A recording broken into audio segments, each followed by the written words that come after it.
रामकृष्ण हरी मंडळी. तर आज आम्ही चाललो आहोत IT कंपनीमध्ये. तर आता काकांनी गाडी लावून घेतली डिक्की आणि आता गाडीची थोडी साफसफाई करतायत.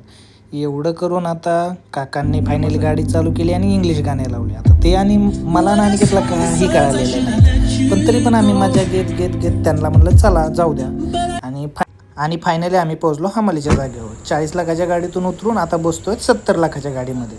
आमची गाडी घेऊन निघलो आम्ही फायनली IT कंपनीला. निघलो तोपर्यंत आणि यामध्ये अनिकेतचं वेगळंच काहीतरी we are poor man, we are driving Mercedes but we आणि त्याचे प्रवचन ऐकून आम्ही आमच्या पुढच्या प्रवासाला सुरुवात केली. म्हणलं जाऊ द्या आणि निवांत गेलो. आणि आम्ही फायनली पोहोचलो फिडेलिटीमध्ये, जी अमेरिकेतली सगळ्यात गरीब कंपनी, जी आम्हाला विकत घ्यायची. तर मग थोडं पाहत होतो इथलचा स्टाफ बीप कसा आहे, काय काम करतो. मग तोपर्यंत मला अनिकेतला लागली भूक. तर अनिकेतला म्हणलं चल जाऊ कॅफेटेरियात. मग गेलोत कॅफेटेरियात. तर काही खायला चांगलं नव्हतं आणि सध्या थोडी जिम चालू आहे, तर म्हणलं मग थोडं जरा प्रोटीनसारखं काहीतरी येऊ. मग दिसलं फायनली नारळ पाणी.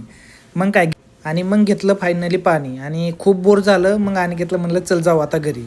आणि कंपनी तर काय आवडली नाही, पण कंपनीच्या बाहेर एक झाड खूप मोठं भारी दिसलं.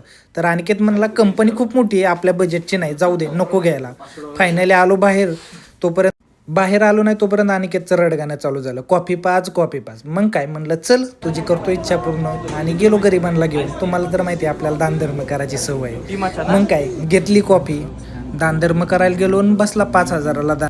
पैसे दिले मी आणि गर्लफ्रेंडला सांगतोय मी या गरिबांना ट्रीट देतो. पण काय करणार, मित्रासाठी आता एवढं ऐकून घ्यावा लागेल. शेवट विषय वहिनीचा आहे. तर चला भेटूया पुढच्या ब्लॉगमध्ये वहिनीसोबत. ज्यांना कोणाला वहिनी पाहिजे आहे त्यांनी लाईक करा, फॉलो करा, कमेंट करा. रामकृष्ण हरी.